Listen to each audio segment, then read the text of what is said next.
This conference will now be recorded.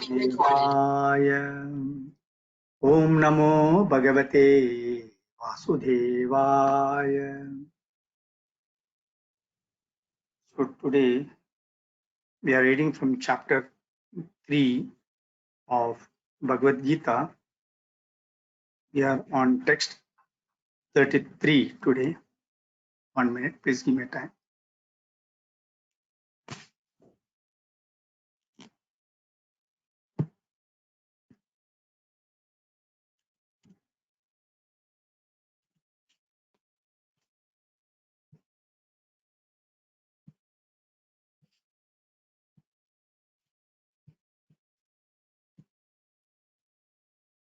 I hope you are able to hear me, all of you. Yes. Okay. Yes, Prabhuji. Okay. So we are on chapter 3 today. In chapter 3, text 33. सदृशं चेष्टते स्वस्याः ज्ञानवान् अपि प्रकृतिं यान्ति भूतानि निग्रहः किं करिष्यति. Translation: Even a man of knowledge acts according to his own nature, for everyone follows the nature he has acquired from the three modes. What can repression accomplish? Purport by Srila Prabhupada. Jai Srila Prabhupada. Purport: Unless one is situated on the transcendental platform of Krishna consciousness, he cannot get free from the influence of the moods of material nature, as it is confirmed by the Lord in the 7th chapter, 7.40. Therefore, even for the most highly educated person on the mundane plane, it is impossible to get out of the entanglement of Maya simply by theoretical knowledge or by separating the soul from the body. There are many so-called spiritualists who outwardly pose as advanced in the science, but inwardly or privately are completely under particular modes of nature, which they are unable to surpass. Academically, one may be very learned, but because of his long association with material nature, he is in bondage. Krishna consciousness helps one to get out of the material entanglement, even though one may be engaged in his prescribed duties in terms of material existence. Therefore, without being fully in Krishna consciousness, one should not give up his occupational duties. No one should suddenly give up his prescribed duties and become a so-called yogi or transcendentalist artificial. It is better to be situated in one's position and to try to attain Krishna consciousness and their superior training. Thus, one may be freed from the clutches of Krishna's Maya. Om Ajnanantimirandasya Jnananjanashalakayah Chakshurunmilitam Mena Tasmai Sri Gurave Namaha.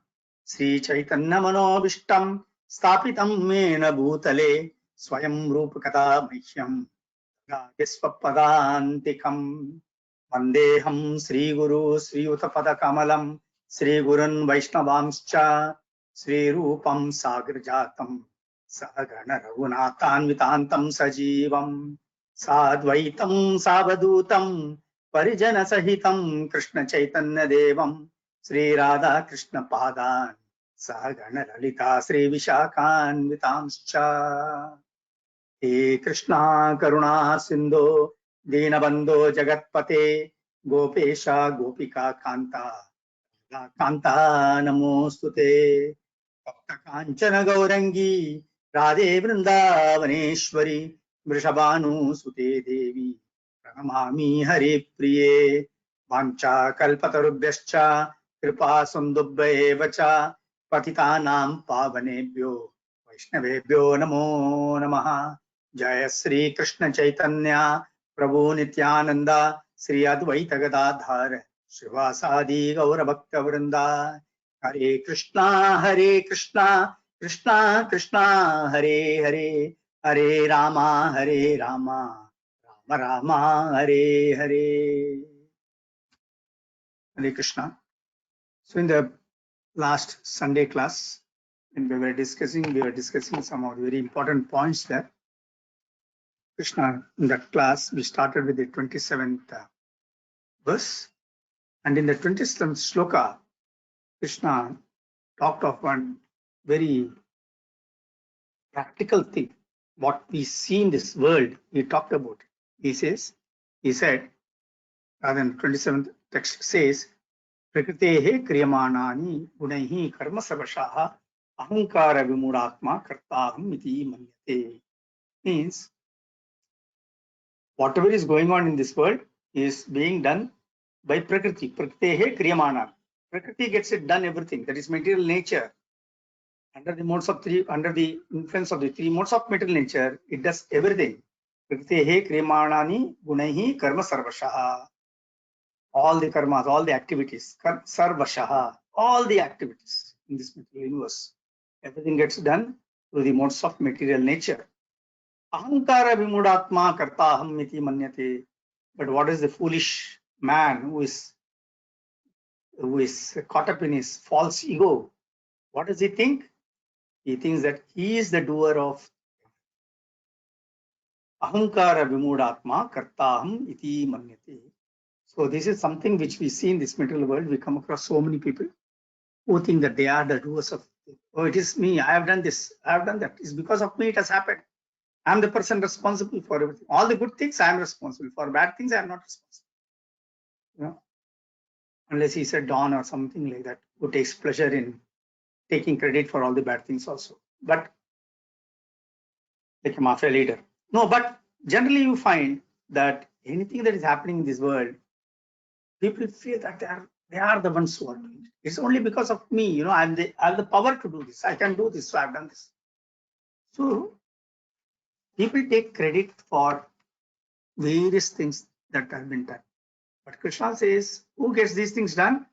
He says, it is through my agency. And what is that agency? Prakriti, nature, and the three gunas, Satvik, Rajasic, Tamasic. It is the influence of these three gunas, which is called Prakriti. Through this, everything gets done in this material. But the falsely, the person influenced by false ego, he is under the wrong impression that he is the doer of. So this guy suffers from this false notion of aham mameti. Aham mameti means, aham means I. Mameti means mine. So I'm the powerful man, I'm the rich man, I'm only getting these things done. Without me, nothing can happen. You see some people, they think that if they don't go to office, the office will not work. If I am a very important man, I have to go. If I don't go, the whole department will come to stop. I'm the one who has to go there, then only the department will. So people are there like that. You know, they think that the whole world is running on their head. Many people think it. Similarly, mameti, mine, this is mine. This property is mine. This company is mine. These people are my people. This country is mine. So all this I and mine, these are really destructive thoughts. Krishna says, the more and more one gets destructive thoughts, in what sense? Not from the material world, but for the individual concern. Because the more and more one gets into these thoughts of I and mine, the false ego simply keeps rising in his mind. And when this false ego simply gets rising in his mind, his downfall is also different. Because arrogance comes in next. Pride comes in. And who likes a man who is very proud or who is arrogant? Nobody likes that, right? So one has to be extremely careful.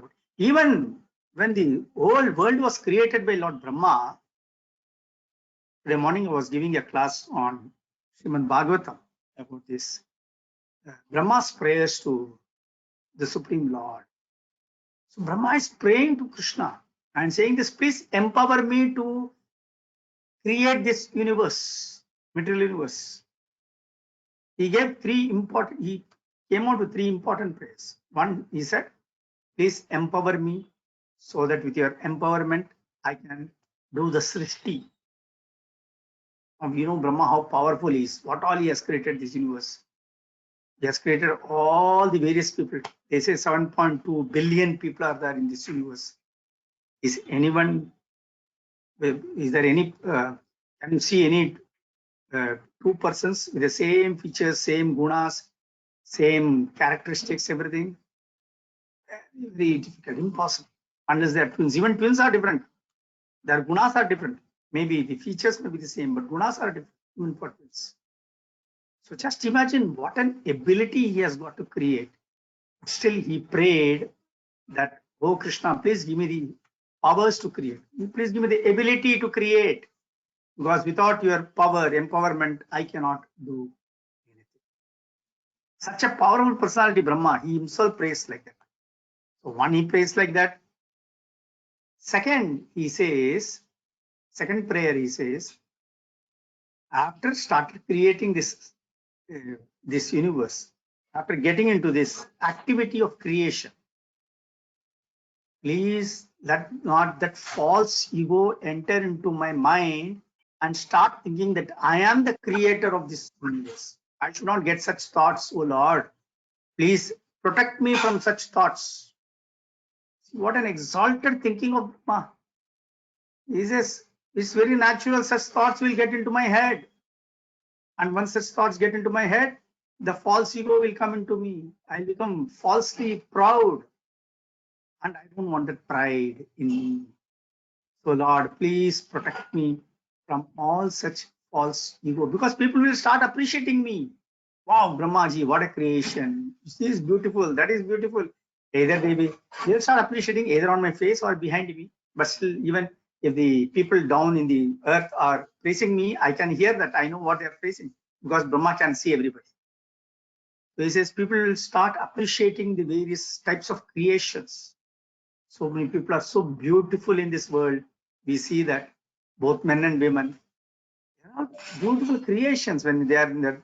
And anyone who is in their teens, whether it's a boy or a girl, they all look so cheerful. They all look so enthusiastic, so excited on their face. Their eyes are all glittering with enthusiasm and energy that everybody appreciates them.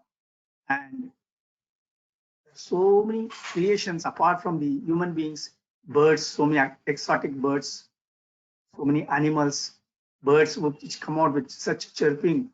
So beautiful it is in the morning. It's like some songs, sometimes some of the birds are got. So many flowers, so many fruits, so many trees and plants. They all look so beautiful. So many creations which are so beautiful. People will start appreciating, and that appreciation can influence my mind, can make me falsely proud.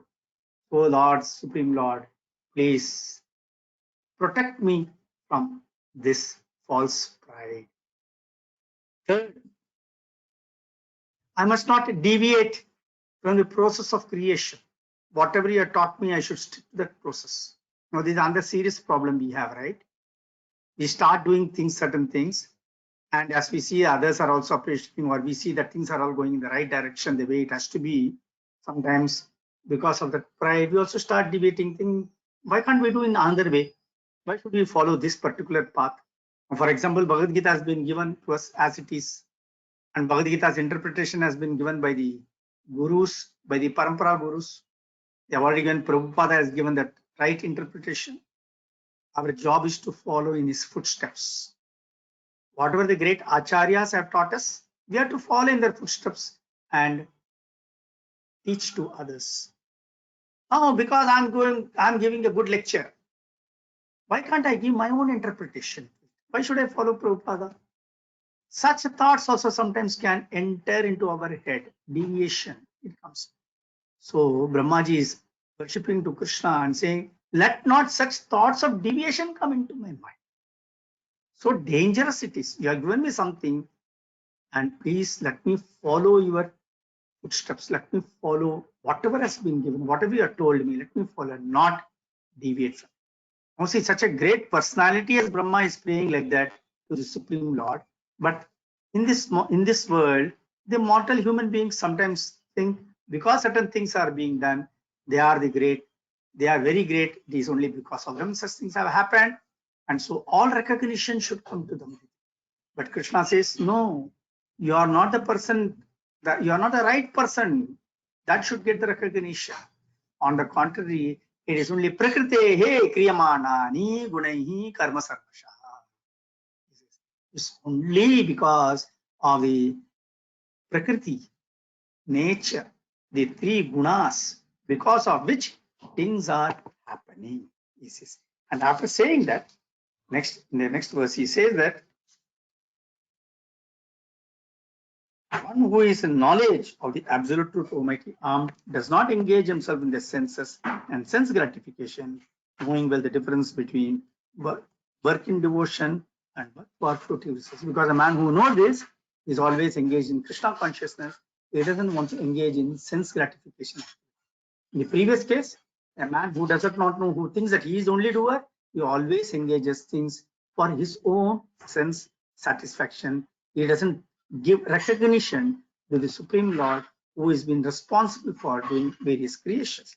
Then in the next verse, 29th verse, he says, bewildered by the modes of material nature, the ignorant fully engage themselves in material activities and become attached. But the wise should not unsettle them, although these duties are inferior due to the performer's lack of knowledge. Krishna again says here that because of the influence of the modes of material nature, the people who are ignorant of Krishna, people who are ignorant of this knowledge that everything is being done under the influence of the three modes, take credit for everything, and whatever they do, they become so much attached to it. Very natural. If I think I'm the creator of something, I also get attached. But Brahmaji said he wanted to be separate from this. He didn't want to get attached to anything, although he was a creator. So he says here that human beings under the influence of modes of material nature, under the influence of Maya, because they think they are the ones who have created it, they have got the sense of proprietorship over false proprietorship they have got. They get attached to everything. Very wrong, because after all, this is a temporary world in which temporary people are living, and for temporary things, they are getting attached. What we should get attached to? We should get attached to the permanent things. And what is the permanent thing that is there? Only the Goloka Vrindavana and the spiritual world is permanent. This entire material world is temporary. When we read Srimad Bhagavatam further, there it also talks of the pralaya. Pralaya comes every night of Brahma. There is a pralaya, and every night of pralaya, when the pralaya comes, everything gets destroyed. Everything is sucked into the abdomen of the Supreme Lord. Again, in Bhagavad Gita also will cover later on, but the Lord also talks about pralaya. In the later chapters, he's talking about. So, what we need to understand is that ignorant people will always be like this. So Krishna says, if the ignorant people are like that, the wise people should not unsettle them. Don't disturb them. Let them be. Let them keep doing their material activities.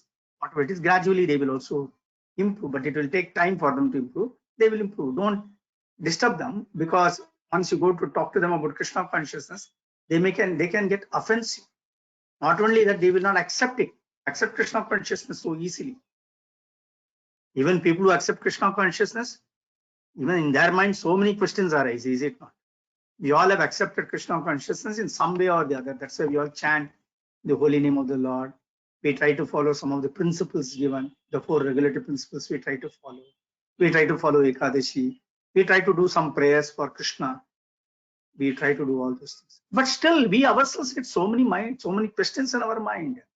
Just imagine those who are totally non-Krishna conscious, who are not at all in Krishna consciousness. How many questions they will have, so many offensive questions they will have, offensive mentality they will have, because they are not willing to recognize Krishna as the Supreme Lord. So Krishna doesn't want them to commit any more offenses, because they're already struggling because of those various sinful activities. So Krishna says, don't disturb them, leave them as it is. But still, when Chaitanya Mahaprabhu came, his point of view was, although there are many people who are not in Krishna consciousness, still as a devotees, we must make some attempts at least to give them small amount of Krishna consciousness. So that with little bit of Krishna consciousness, swalpamapi asya dharmasya trayate mahato bhayat. This is in the second chapter what we studied. You know, this is even a small quantum of devotional service if one does for Krishna.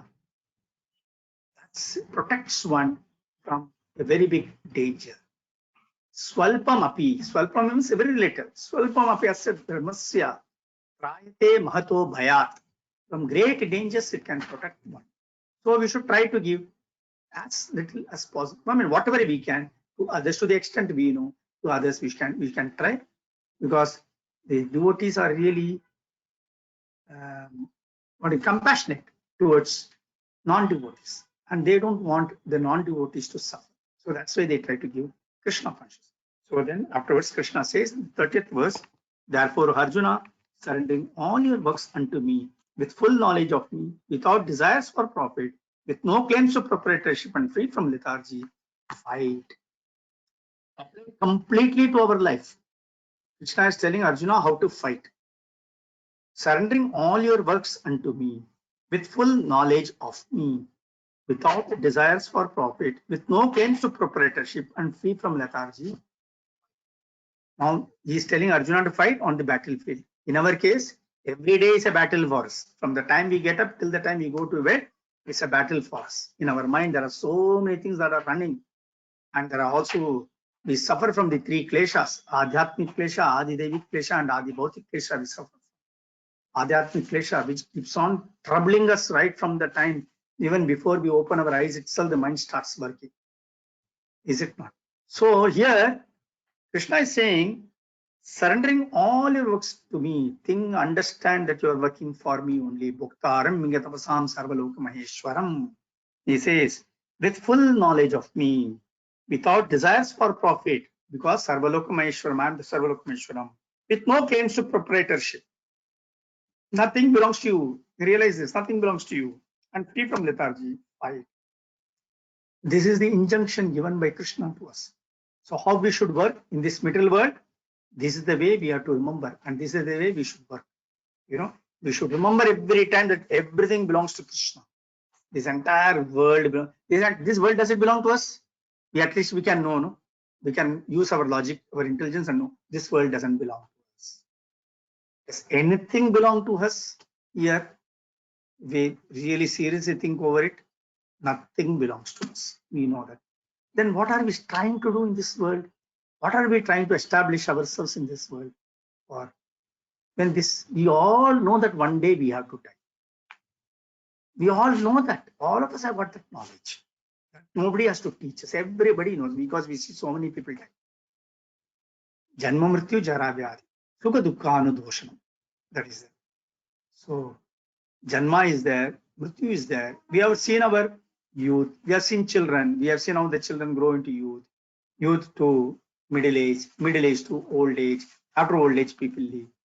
So if it is happening to others, why it will not happen to us?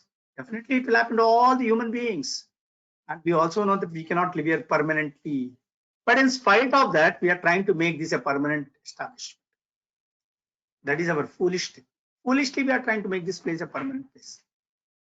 In spite of knowing that one day we have. Does it mean that we don't do anything? No, it doesn't mean that also. We need to keep working. And how are we to work? Surrendering all your works unto me, with full knowledge of me, without desires for profit, with no claims of proprietorship, I do your duties. And the next two verses he says, those persons who execute their duties according to my injunction and who follow these teachings faithfully without envy become free from the bondage of fruitive actions.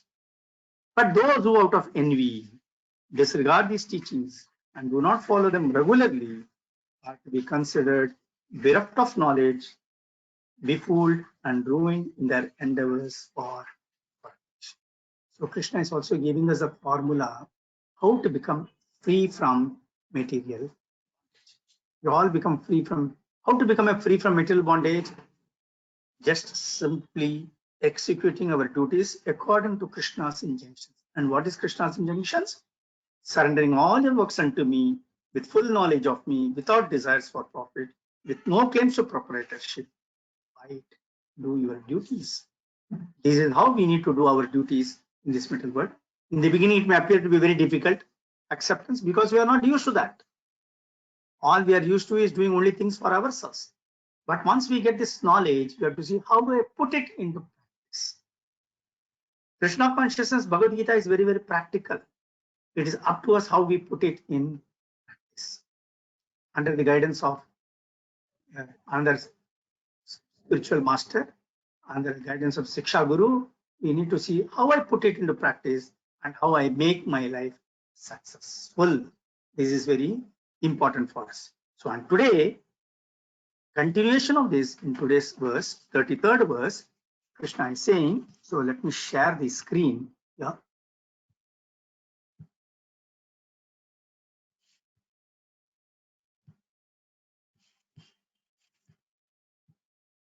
Are you able to see it?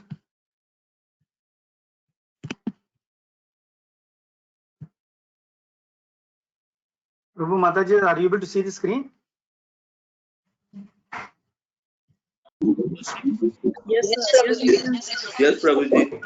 Yes, Prabhuji. Okay. Text 33.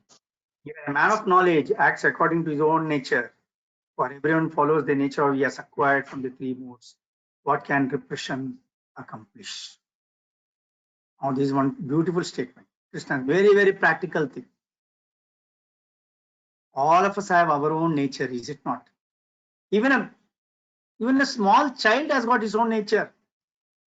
The child also does according to his own nature only things. We have seen that. Child also behaves the way it wants to behave.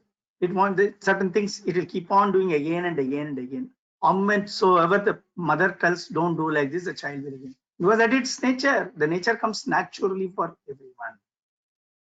So everyone follows his own nature. You can't really control it, or you cannot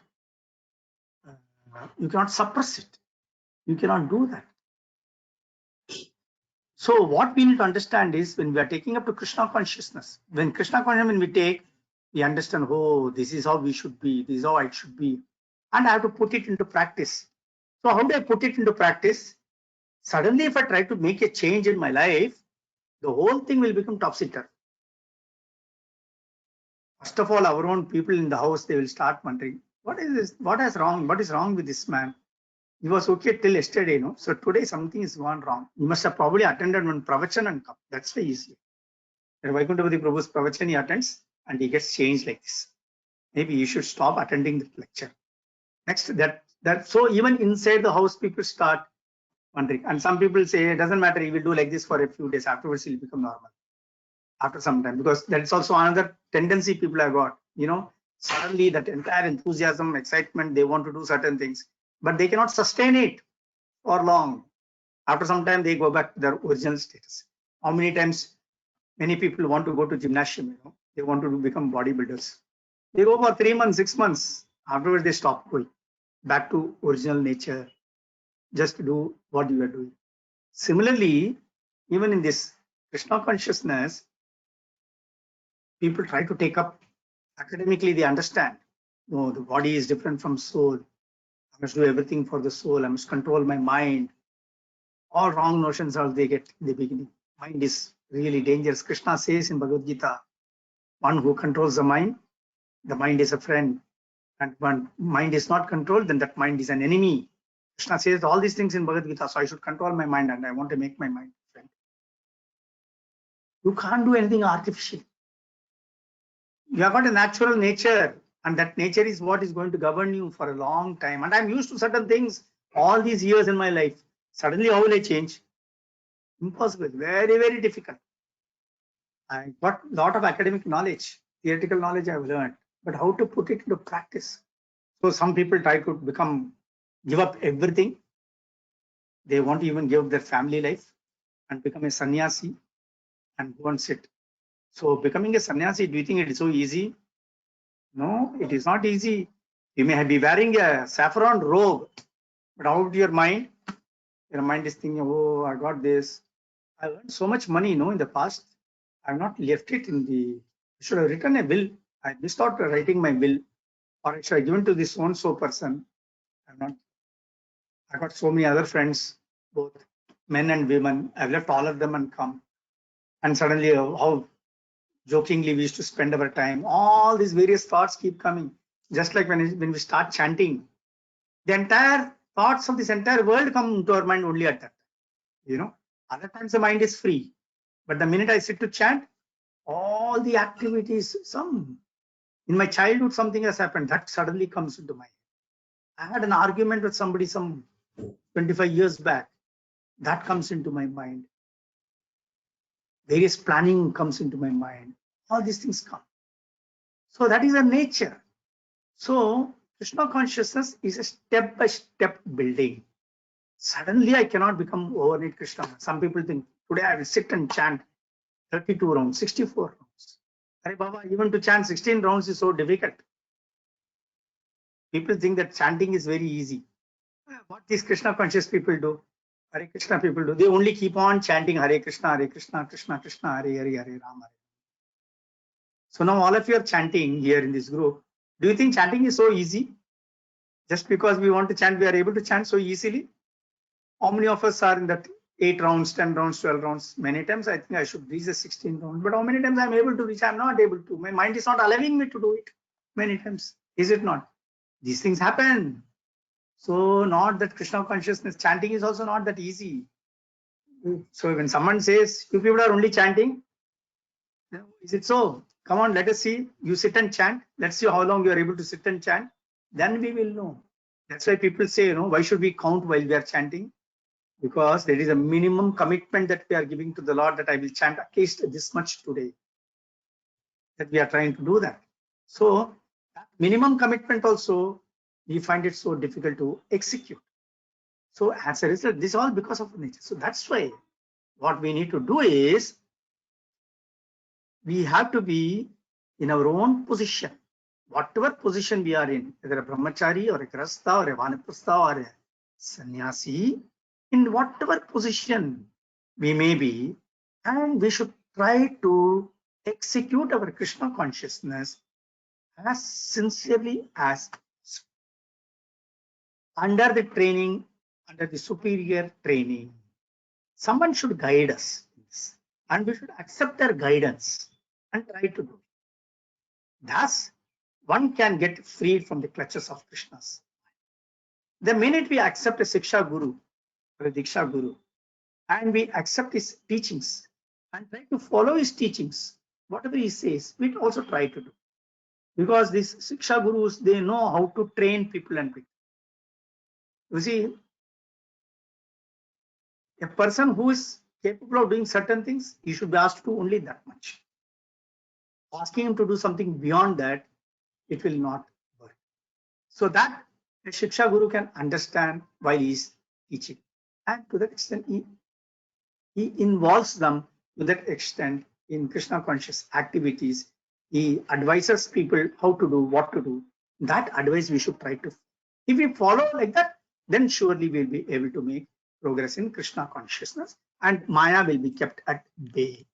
Then in text 34, Krishna says, there are principles to regulate attachment and aversion pertaining to the senses and their objects. One should not come under the control of such attachment and aversion, because they are stumbling blocks on the path of self-realization. So both attachment and aversion, both are there. So both attachment and aversion, all of us are used to that, right? We are attached to certain things and we are also averse to certain things. Is that right or wrong? We are, correct. All these things happen. So what happens to those on Krishna consciousness? They know, yes, being attached is dangerous for me. I should not get into any sort of attachment. I should keep myself away from attachment. And he also knows I should not develop aversion also for anything, because developing aversion is also dangerous for me. So I must keep myself away from it. So he's aware of it, and he tries to be careful. It doesn't mean that even if you're in Krishna consciousness, you will not be attacked by Maya. Surely, even in Krishna consciousness, one will get attacked by Maya. But the only difference is the person who is in Krishna consciousness, he knows that Maya is attacking me. But a person who is not in Krishna consciousness doesn't even realize that Maya is attacking. When I'm doing certain things, if I'm in Krishna consciousness, I realize, yes, this is happening because of this influence of this Maya. Let me be very careful. But that understanding doesn't come to a person who is not in Krishna consciousness. So, because we, by nature, in the previous verse, Krishna said, you cannot control anything. There is no question of repression. He says that. So, what has happened is, our scriptures have given us certain regulative way of leading a life in this material. Unrestricted sense enjoyment, if it is there, it will cause us bondage. Material bondage it will cause us. We also will engage ourselves in sinful activities because of unrestricted sense enjoyments. So that is the reason why our scriptures are given 4 regulative principles. Satyam, Shaucham, Daya, Tapas. It says that. These are the 4 pillars of religion, what has been given to us. Satyam, truthfulness. Shaucham, cleanliness. Daya, mercy. Or tapas, austerity. These 4, if we follow 4 pillars of religion, if we follow, it will help us to make progress in spiritual life. In every yuga, one leg gets destroyed. In Satya Yuga, all the 4 legs are there. In Treta Yuga, 1 leg is gone. In Dwapara Yuga, another leg is gone. Kali Yuga stands on 1 leg. And that 1 leg is truthfulness. Very surprising. We see so many people who speak lies, who practice falsehood. But still, there is a lot of Satyam prevailing in Kali Yuga. Now, if I want to follow these 4 legs of religion, there are 4 things that I have to give up. Satyam. If I have to follow truthfulness, I must give up gambling, because gambling will always encourage me to tell lies. Shaucham. Shaucham is cleanliness. If I have to follow cleanliness, I must not indulge in illicit sex. No sex outside of marriage. Any sex outside of marriage is called illicit sex. That is 2. 3. Daya. That is mercy. Mercy means no killing of any animals or birds or any other living entity. No eating of meat or anything like that. Eating of meat, fish, etc. Prohibited. These are all considered to be sinful. 4. Austerity, tapas. Austerity means no intoxication. Not getting into any intoxicating activity. So these 4 pillars of religion, we must see how to follow. 4 regulative principles we have to follow. So these 4 regulative principles have been given so that gradually we'll be able to bring ourselves under some sort of control. Even within this, we have to be careful, because when there's unrestricted sense enjoyment in this material world, then what happens when there's unrestricted sense enjoyment? So these 4 regulative principles have been given, and we are told that we have to follow these regulative principles. And in Grihastha Ashrama, this permission is given to have this sex with one's wife, because that's one of the requirements of one of the bodily requirements. It says that. Krishna explains that in Bhagavad Gita also. It also talks about sex later on. In another chapter later on, you'll find it, where Krishna is talking about sex also. This lust, etc., is very, very natural. Attraction for the opposite gender is very, very natural. Not only for the human beings, but for birds, animals, aquatics, everything, even for the trees and plants and trees. Even for them, the attraction for the opposite sex is there. Only because of the attraction, the further pollination, etc., takes place. So attraction for the opposite sex is very, very natural, but we have to see how we have to keep it under control. Unrestricted attraction for the opposite sex can encourage one to commit sinful activities and bring one's downfall. Therefore, it is said that although there is every chance is given within a particular ashrama to do certain things, still we need to be careful about what. Like a Kshatriya is allowed to kill animals, and sometimes he also eats animals, because for to be a Kshatriya, he has to build that. He should not get scared of seeing the blood. So he is sometimes encouraged to do that. But because he has been encouraged to do that, he should not indulge in unrestricted killing and unrestricted eating. Therefore, what we need to do is that whatever we do, in whichever ashrama we have to see how I remain attached to Krishna and Krishna consciousness, so that although I may indulge in many of these various bodily activities, still I don't get into some sort of entanglement. So I don't get into some sort of entanglement. If I want to become free from that entanglement, I have to see how I remain constantly in Krishna consciousness. And remaining in Krishna consciousness means very simple: chanting our rounds daily. Those who are chanting 16 rounds, they should chant 16 rounds daily. Those who are chanting 10 rounds, they should chant 10 rounds daily. Those who are chanting only 2 rounds daily, they should chant those 2 rounds daily. And try to slowly increase. Every 45 days, we should increase it from 2 rounds to 4 rounds. Once I reach 4 rounds, after 45 days, I should see how I can make it 6 rounds. After 45 days, I should see how I can increase it to 8 rounds. After 45 days, how I make it 10 rounds, then 12 rounds, 14 rounds, 16 rounds. So every 45 days, we go step by step forward and chant the rounds more and more. And the more we chant, the more we get into Krishna consciousness. That helps us into that. At the same time, we have to see how I can also follow these 4 regulative principles that also we should try to do. And also try to associate with the devotees of the Lord. This way we are always remaining safe.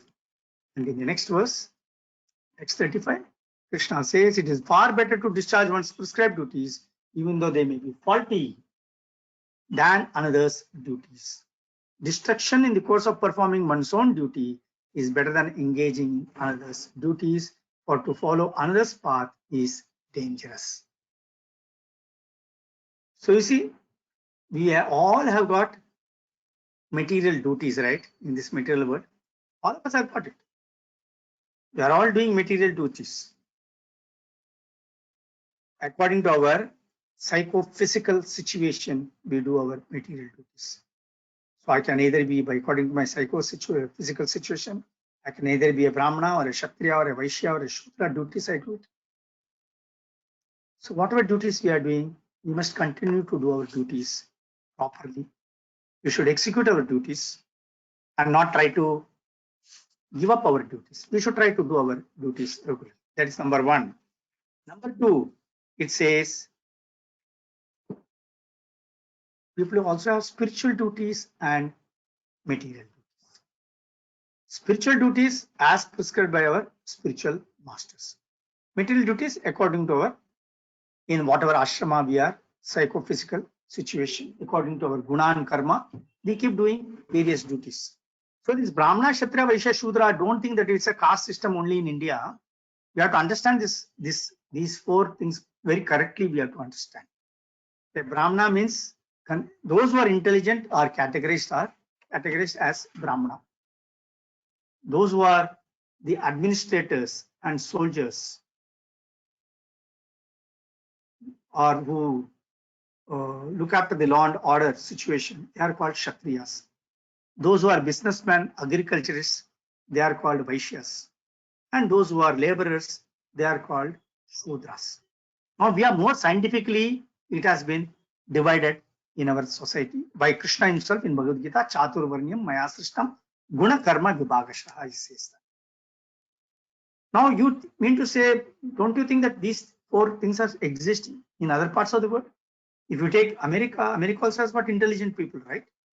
There are many people who are very intelligent, who are really giving their minds, like the scientists are there who are intelligent people. There are great thinkers, philosophers. They are all intelligent people. They are all belong to the Brahmana community. They are called Brahmanas. Every society has got soldiers. Every society has got administrators. Every country needs. If there is a government, then you also need administrators. They are all called Kshatriyas. Administrators you find in America also, you find in India also. We are given a name, they are not given a name. That's all. You have got businessmen, agriculturists in America as well as in India. They are given them a name as Vaishyas. America, they are not given any name. Shudras, who are laborers. You find them in America, you also find them in India. So these types of categories of people are always there. It doesn't matter in which family you are born. You may be born in a Brahmana family, but still you could be doing a Shudra work, a laborer's work you could be doing. That doesn't mean that you are a Brahmana. You have become a Shudra already, although you are born in a Brahmana family. So what we need to understand is these four categories are there all over the world.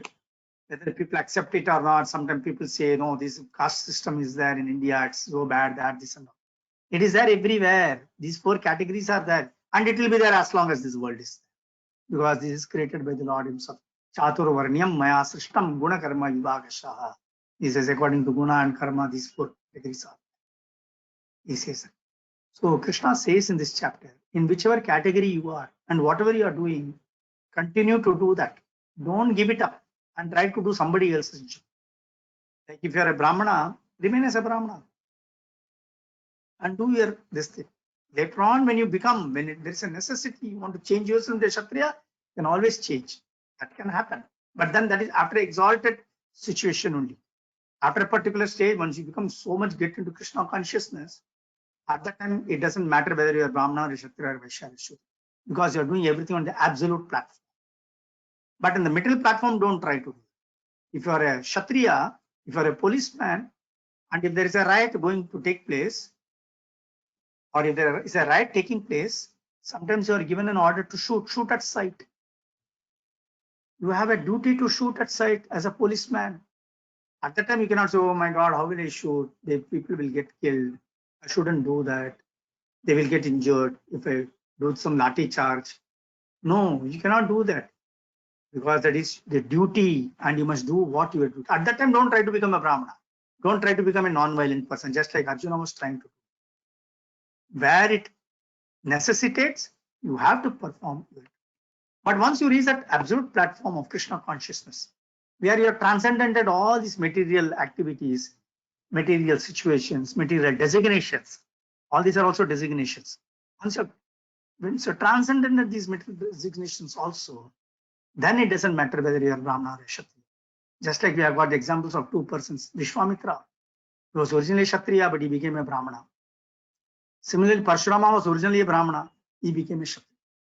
At that stage only, one has to, but in the current stage in what we are, whatever is our duty, we must continue to do our duty regularly in Krishna consciousness for the satisfaction of Krishna, understanding very well that whatever I am doing, I am for Krishna.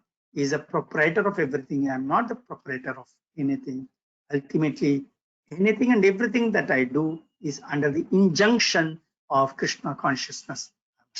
When I do like that, I become totally free from the bondage, and I also remain in Krishna consciousness, and I also progress in Krishna consciousness. So when all these things are told by Krishna to Arjuna, Arjuna had a very, very interesting question to ask, which runs in our mind also many times. So he says, oh, descendant of Vrishni, by what is one impelled to do, I can't read it. By what is one impelled to do sinful acts, even unwillingly, as if engaged by force? What a question, you see. Aren't we engaging ourselves in sometimes in sinful activities? All of us can ask ourselves, don't we do it sometimes? Even unwillingly, although I know that what I am doing is not a right thing, forget the sinful activities, even many activities, and I know that when I do something, is going to harm somebody, or it is going to be uh, uh, unfavorable for someone else. Still, sometimes I don't mind. Someone will be put into difficulty. I don't mind, because my personal interest is involved in that. So, in my own interest, sometimes I'm impelled to sinful activities, even unwillingly, as if engaged by force. So, a living entity as part and parcel of the Supreme is originally spiritual, pure. Is it not? And when he's pure, he's like that rainwater which is coming from the sky. The rain, nowadays, monsoon season, the rainwater is coming. So the rain, what is falling, is it pure or impure when it is coming down? It is a pure water, it's coming down. But the minute it touches the ground, it becomes contaminated. Similarly, he has pure spirit souls, we are all pure. But the minute we come down to this material world, we are contaminated with these material activities. Therefore, by nature, we are all actually pure. We are not used to committing sinful activities. But when I come into contact with material nature, many times we don't mind even committing certain sinful activities, heinous activities. That's heinous, the most abominable activities also we sometimes don't mind doing it. Without hesitation, we do it. Sometimes against our will also we do it. So Krishna asked this question, Arjuna is asking this question. What is impelling one to such sinful activities? So we will see the answer in the next class. So with this, I will stop the class here, because that's a continuation of a few about 7-8 verses, which I would like to take together. Okay. So thank you very much to all of you for this class. If anybody has got any questions, please feel free to ask those questions.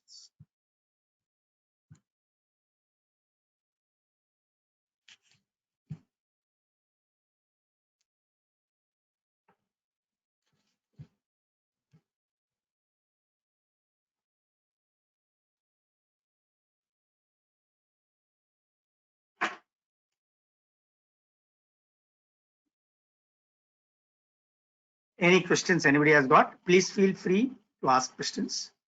No problem. Whatever I know, I will try to answer.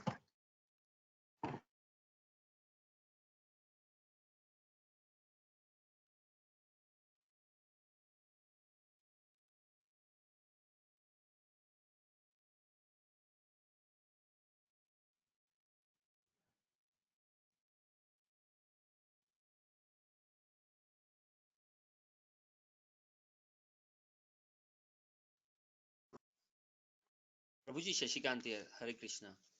I don't have any Shashikant question. Prabhu, a bit loud, please. Yeah, I don't have any question, but just like you said, it's very difficult for chanting, though it seems easy at first time. But just I'm sharing my experience. So when I was at one round of chanting, one mala, so exactly what you said, this happened. Like a lot of thoughts are coming in. I can hear a lot of sounds. And a lot of office stuff, home stuff, and friends. I'm remembering everything. And after slowly, I started to increase to 4 rounds. So I right now it's okay. I don't. You can say I can concentrate on chanting now. So, but it was very difficult initially because a lot of thoughts were in the mind, and I don't know. I'm just thinking, and here the chanting is going on. So, but after that, practicing for last 4-6 months, then it's now okay that the thoughts are very less now. But yes, there are some thoughts. Exactly. Thoughts will always be there because we are used to it so much, you see. So we Yes. won't give it up so easily. That old habit dies hard. Yes. So how many rounds you are chanting, you said now? 4 rounds. 4 rounds. 4 rounds. Okay. Yes, so you should. So as I gave this I have a question. After every 1 minute, Rakesh Natarajan Prabhu, just wait 1 minute. After every 45 days, now you try to increase your rounds to 6. So now we are 4. I think if you have completed already 4 rounds of 45 days, try to make 6 rounds. Okay. Sashikant Prabhu. Krishna, hear me, Sashikant Prabhu?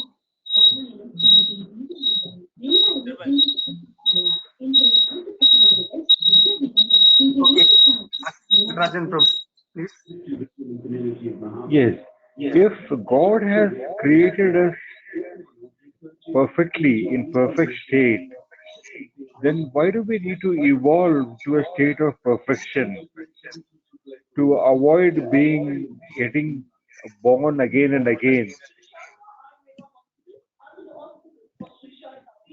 You have to repeat your question. Okay. If God has created us in perfect state, Mhm. perfectly, Mhm. then why do we need to evolve Mhm. to a state of perfection to Mhm. be to getting to avoid being born and born again and again? Yeah. Okay. See, Lord has created perfectly only as created, but at the same time, being a part and parcel of the Supreme Lord, we have got all the qualities of the Lord. One of the qualities of the Lord is to be very, very independent. This is Swarat, as being explained by Vyasadeva.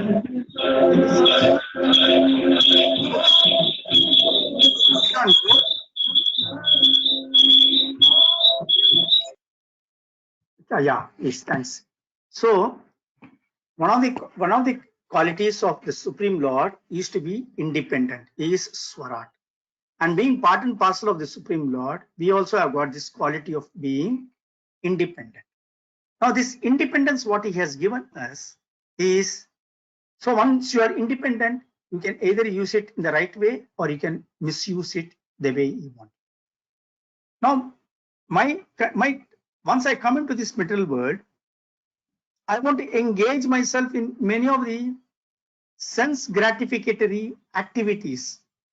And in the process, when I'm doing many of the sense gratificatory activities, I'm trying to do it only for my personal interest, just to satisfy my senses, my happiness.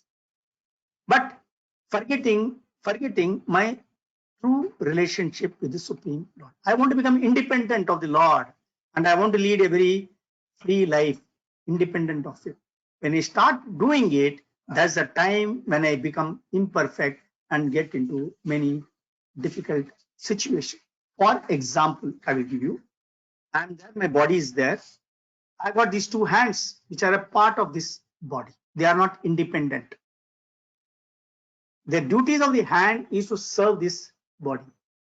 The hands are doing so many activities. Suddenly the hands start getting this feeling, oh, I'm very important. Why am I doing so much for this body? I can become independent. I don't have to do anything for this body.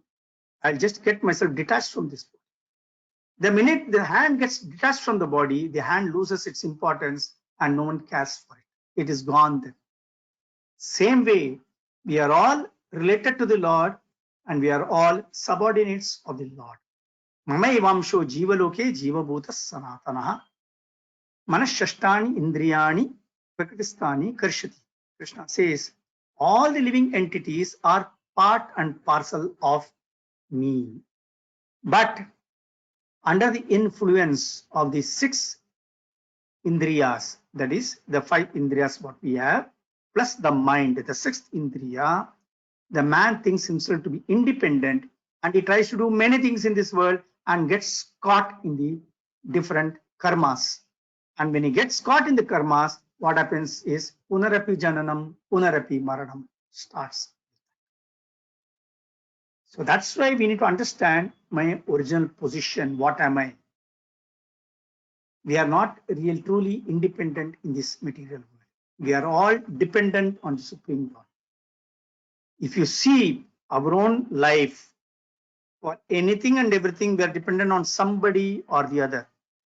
I do not know whether if you are, whatever you are, if you are married, you are dependent upon your wife is dependent on you, you are dependent on the children are dependent on the parents, the teacher is there, teacher is dependent on the children are dependent on the teacher, the citizens are dependent on the government says they are dependent on the citizens. So everywhere you find somebody, or we are all dependent in this world. Nobody is independent. Finally, we are all dependent on the Supreme Lord. But when we forget our position of being dependent on the Lord and try to act independently, then we get into the cycle of birth and death, because we commit karmas, and in order to execute those karmas, we get into the cycle of birth.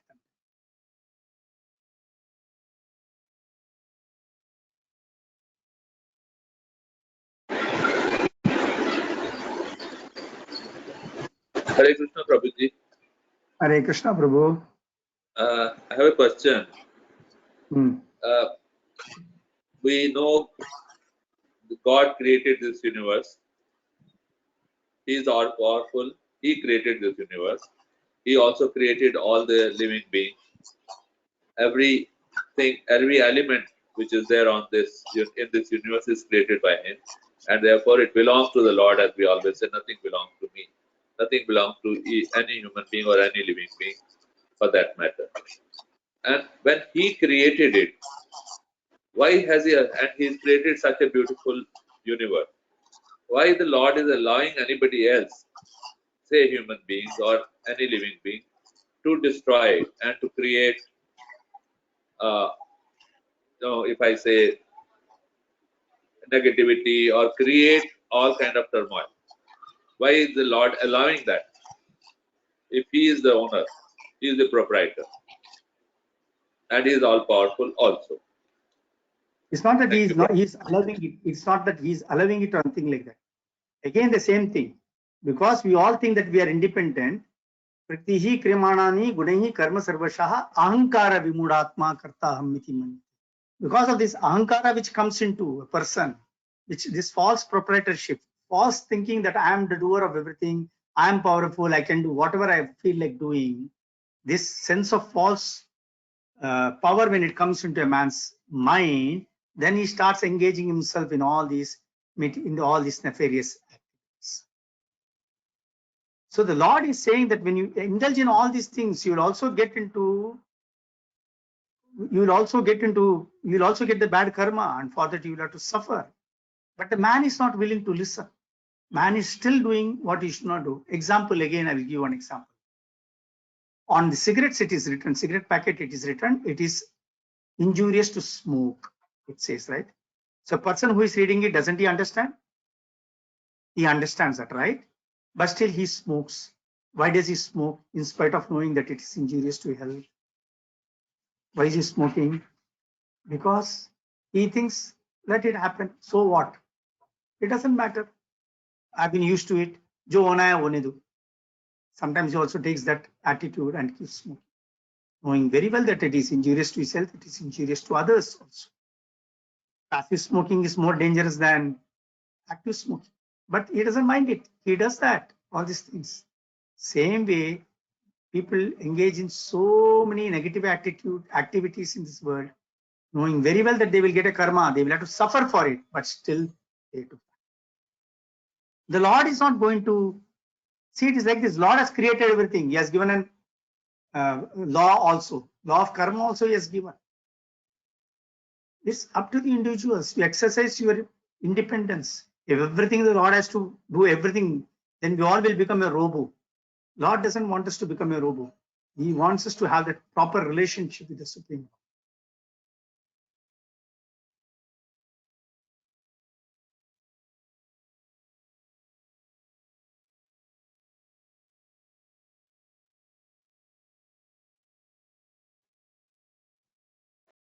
Thank you, Prabhuji. Nice seeing you and Mataji.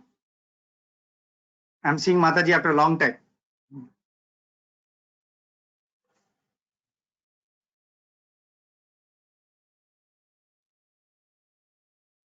You're on mute. Sorry. I said she's always there. We are not keeping our camera on normally. That's the. You should keep it on. Actually, I'm requesting everyone keep it on because I'm talking to blank screens. The screens are on, then at least I know to whom I'm talking to. Right. At least. Just imagine talking to a wall just like that, how it will be like. That's how I'm talking nowadays.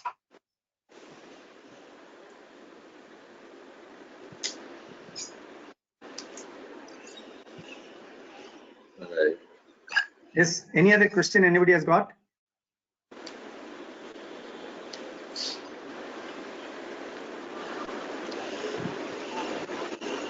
You're on mute. Mute. You're on mute. We thought it would be a disturbance if everybody kept their screens on. No, screens on can be there. Only the audio should be muted. Only Audio? muting. We mute ourselves. Okay, we should do that in future. Yeah. The video be on because you see, you try We'll to try talk to that, the wall. Prabhuji. We You try only to feel talk to many the wall. times, as Krishna Mataji said, we are feeling that we should not be a distraction to you. No, That's no. why Sure. we were not. Because if everybody Yeah. keeps their screens on, and we can't keep it on selectively. So if everybody keeps it on, then there'll be too many faces and it might not be very, that's what we thought. Focus No, in might fact, get lost. I think at least when we asked a question in future, we should put on our camera so that you know who you're speaking to. My request is keep the video on even when the lecture is going on. Okay, Because- Prabhuji, we'll do that in future. Otherwise, Sure. it's really difficult, for me also to talk. Yeah. because Sure. Definitely. Just try to talk to a wall for 10 minutes, then you will see how it will be like. Prabhuji, sure. In future, we'll keep it on. Prabhuji, you are talking not to walls, to us. To I know us. that. We are the walls. But In for me, the fact, screen. my children always ask me, why are you getting ready for the satsang? And I say, because we would like to put on the camera sometime. Yeah. And then we never end up putting it on. But yes, we should do it in future. We will do that. I'll be very happy if all of you switch on and you talk. Yes. Unless Sure. you've got some audio, you've got a network problem. At that time, temporarily you can switch it off. Yes. Sure. Yes. Anybody else? Any other question? There was a small doubt I had that there are principles to regulate attachment and aversion pertaining to the senses. So, attachment and aversion, I didn't understand that. Because attachments though are wrong and we should not have attachment to certain material things. I didn't understand that aversion bit. They are also averse to certain things. That is also there. They are not averse to That means no strong likes or dislikes. If in simple, we have no. terms. We have got, all of us have got likes and dislikes. In simple terms, we should not have strong dislikes and likes for anything. Equanimity. But aversion to material activities or aversion to sense gratification would be in fact advocated. So I didn't understand that aversion. No. Aversion to material activities. No, it's not like that. No, we are all supposed to do the material activities. Aversion to material activities means it's a very artificial way of life. No aversion to material activities. Whatever activity Okay. we have to do it, but we don't develop either aversion or attachment. We knew. So do it within the 4 regulatory principle, as Prabhuji always tells us. We should do it happily and in Krishna consciousness. Yeah. Okay. Thank you, bro. Hare Krishna. Hare Krishna. Hare Krishna. Hare Krishna. Hare Krishna.